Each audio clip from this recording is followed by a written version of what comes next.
नमस्कार बंधुरा केमन आछो सबाई आशा करी सबाई भालो आछो। तो बंगनाचार टुकी चैनेले आज के निये एसेछि एकदम अन्यरकम एकटी भिडियो।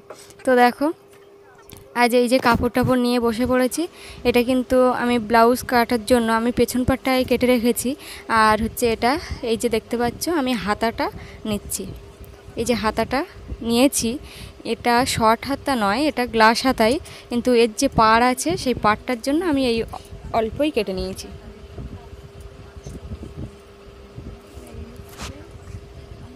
তো রান্না বান্না করে আর এই যে চলে এসেছি, কারণ আমার কাজ আছে ওই জন্য আর ওখানে বেশি সময় কাটালাম না, মানে রান্নার দিকে তাড়াতাড়ি করে কাজ ওইদিকের কাজ সেরে আর আমি এদিকে চলে এসেছি এই যে কাটাকুটো করতে।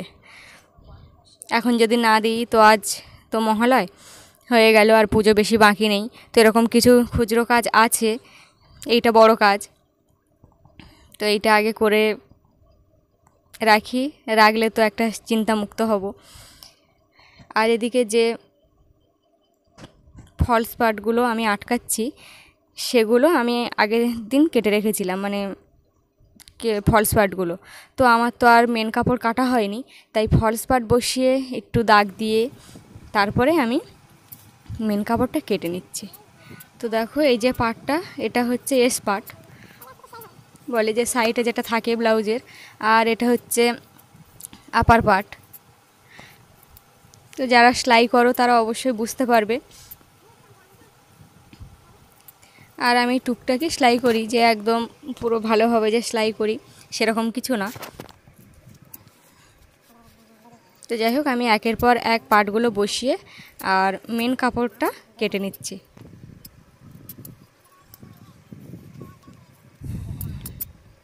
আর এই পুজোর আগে আগেই সবাই দিয়ে গেছে ওই জন্য।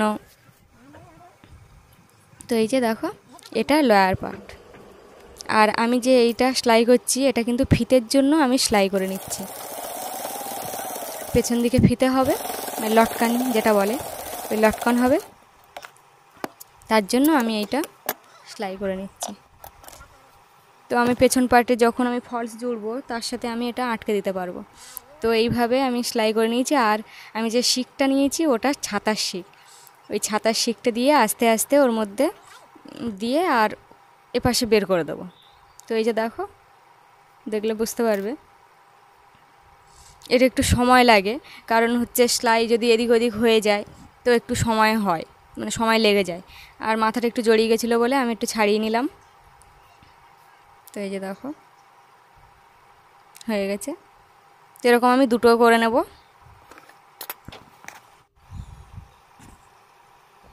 এবার আমি সব পার্টগুলো একটু সাজিয়ে দেখে নেব, কারণ যে হচ্ছে পার্টগুলো যদি উলট পালট হয়ে যায় তখন তো আর হবে না ঠিকঠাক মাপের ব্লাউজ তৈরি। তো আমি আগে সাজিয়ে নিয়েছি, নিয়ে তারপরে একের পর এক সেলাই করছি।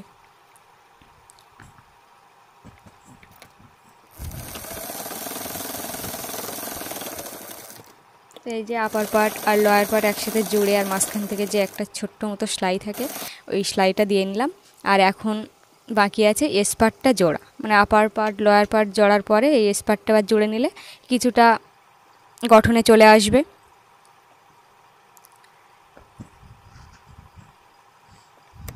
তো এই দেখো এবার আমি হচ্ছে এস পার্টটাই জুড়ে নিচ্ছি ওর সাথে।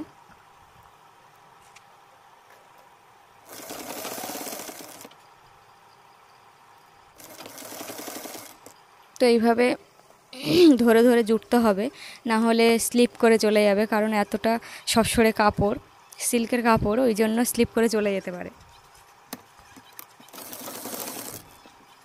তো ওই জন্য আমি একটু একটু করে জুড়ে নিচ্ছি। এই দেখো, আর এটা এল পার্ট, এল পার্টটাও জড়া হয়ে গেছে। আমি চাপ সেলাইটা দিয়ে নিয়েছি, আর এর পাশ থেকে আরেকটা সেলাই দিলে বেশ সুন্দর মতো একটা দেখতে লাগবে। আর এটা দিতে হয়, দিলে চাপটা একটু ভালোই থাকে।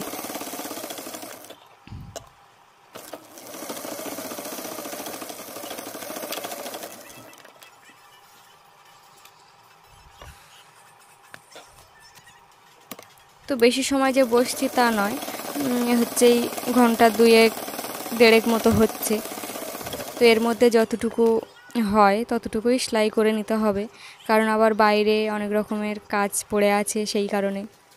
তো দেখো আপাতত এইগুলো হয়েছে, এবার আমি পেছন পাটটা জুড়ে নেব। তো তার জন্য আমার একটু ঠিক করে নিতে হবে পেছন পাট। আর এই যেটা দেখতে পাচ্ছ এতে কিন্তু পিন রেখেছি, আর এই পিনগুলো আমি আটকে নিচ্ছি। পিনগুলো পেয়েছি যে শার্টগুলো কেনা হয় সেই শার্টের থেকেই পিনগুলো পাওয়া। তো আমি আর কেন ফেলবো, আমার যেহেতু কাজে লাগবে তা আর কি ফেলা যায়, তাই আমি এটা কাজে লাগিয়েই দিলাম। দেখো ছোট ছোট পিন, মানে এগুলো আমি আটকেই দেখাচ্ছি পিনগুলো। আর এর মধ্যে রাখলে পিনগুলো ছড়িয়েও যাবে না, বেশ এক জায়গায় থাকবে। এই দেখো পিনগুলো আমি আটকে নিয়েছি চারিপাশে। এবার 2 সুত বাদ দিয়ে আমি সেলাইটা করে নেব।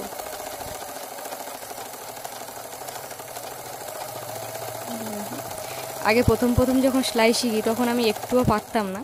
তো আমি শুধু ভাবতাম সেলাইটা আমি পারবো কি না, যেরকমভাবে যে ঘুরায়, হাত ঘুরিয়ে ঘুরিয়ে মানে যে গোল শেপটা আনে সেটা পারবো কি না। তো এখন মোটামুটি ভালোই হয়, সমস্যাই হয় না। তো আমি কেটে নিচ্ছি বাড়তি কাপড়গুলো, মাঝখানের কাপড়গুলো। এই হচ্ছে কেটে তুলে নিলাম। আর এবার পেছনের শেপটা মানে গোল শেপটা আনার জন্য আমাকে কিন্তু কুচি কুচি করে কাটতে হবে। তো আমি কেটে নিয়ে আর উল্টে দিলাম দিয়ে। আর যে তবে হ্যাঁ, ফিতেটা আমি তখন জুড়িনি, পরেই জুড়েছি।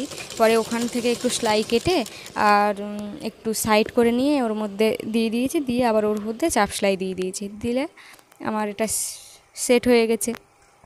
আবার সামনের পার্ট দুটোয় পট্টি লাগিয়ে নেব, দিয়ে তার উপর দিয়ে আরেকটা করে সেলাই দিয়ে দেবো, কারণ সেলাই দিলে বেশ সুন্দর মজবুত হবে সেই কারণে। তারপরে তো এই দেখো এই যে দিয়ে দিয়েছি। আরেকটা এইভাবে সেমভাবে জুড়ে নেব, তবে একটা উল্টো সাইড দিয়ে জুড়তে হয় আর একটা উল্টো সাইড দিয়ে জুড়তে হয়, মানে সোজা পিঠ দিয়ে। তো এটা হচ্ছে সোজা পাড়টা জোড়া হচ্ছে, মানে সোজা সাইড যেটা সেটা জোড়া হচ্ছে। এই যে সেলাই, দুটো সেলাই আমার কমপ্লিট হয়ে গেছে। এবার যে গলার সাইডে যে পট্টিটা লাগানো আছে সেটাও লাগিয়ে নিলাম। তো এই যে দেখো, তো আমার এখনও সাইড জোড়া হয়নি। আর হাতাটা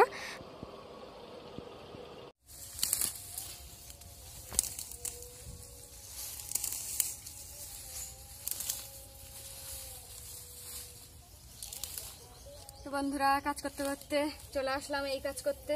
আর সেলাইয়ের কাজ তো কমপ্লিট হলো না, কারণ এখন দুপুর হয়ে গেছে। তো রাতের জন্য কটা ঘাস ছেড়ে নিই।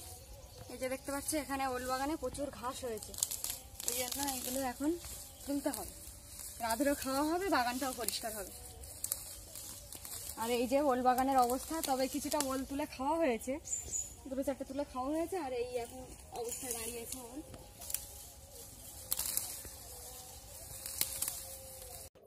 তো বন্ধুরা, ভিডিওটা যদি ভালো লাগে একটু লাইক, শেয়ার, কমেন্ট, সাবস্ক্রাইব করে দিও।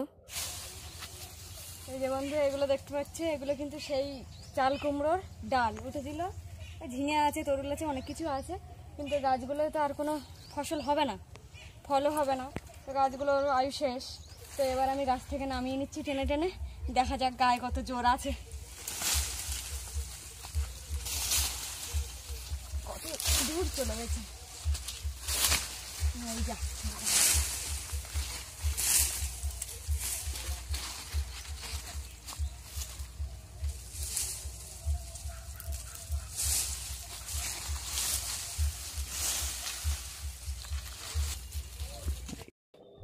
তো দেখো এখন এই যে ঘাসগুলো এতটাই তুলেছি, আরও যেগুলো চারিপাশে ঝুলছিল ডালপালা সেগুলোও নামিয়ে নিচ্ছি, কারণ অনেকগুলো ডাল গাছের উপরে উঠে গেছে, মানে অনেকটা দূরে উঠে গেছে, ওই জন্য সব ছিঁড়ে ছিঁড়ে যাচ্ছে হাফ মাঝখান দিয়ে।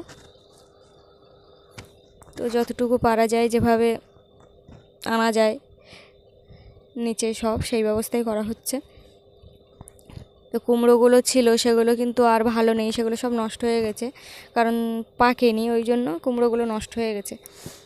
তো এখন আপাতত কিছুই নেই, মানে কোনো গাছেই কুমড়ো হয়নি আর কি। যা হয়েছিল খাওয়া হয়ে গেছে, আর দুটো ছিল সেটা তো পড়েই গেল।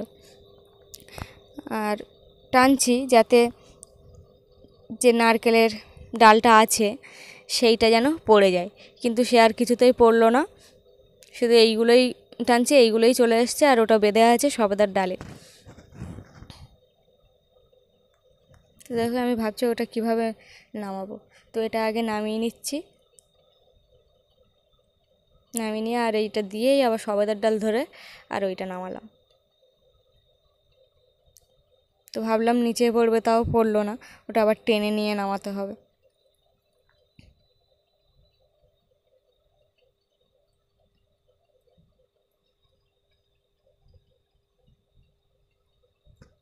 এই যে অনেক কিছুই জমা হয়েছে, আর এদিকে আমি ঘাস তুলে নিয়ে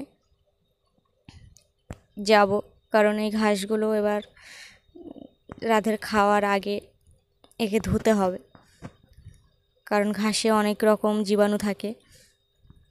তো আগের বার শুধুই দিয়েছিলাম, তো রাধের একটু পেটটা খারাপ খারাপ হয়েছিল, তো সেই কারণে ঘাসটা ধুয়েই দেবো।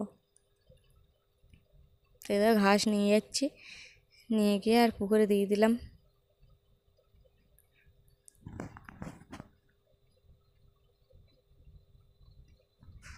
তো এবার আস্তে আস্তে এই ঘাসগুলো অল্প অল্প করে ধুয়ে নেবো, কারণ অনেকটা ধুলে একসাথে তো মাটি হোক যা ময়লা হোক অনেকটা দিলে ভালো করে বেরোবে না, তো সেই জন্য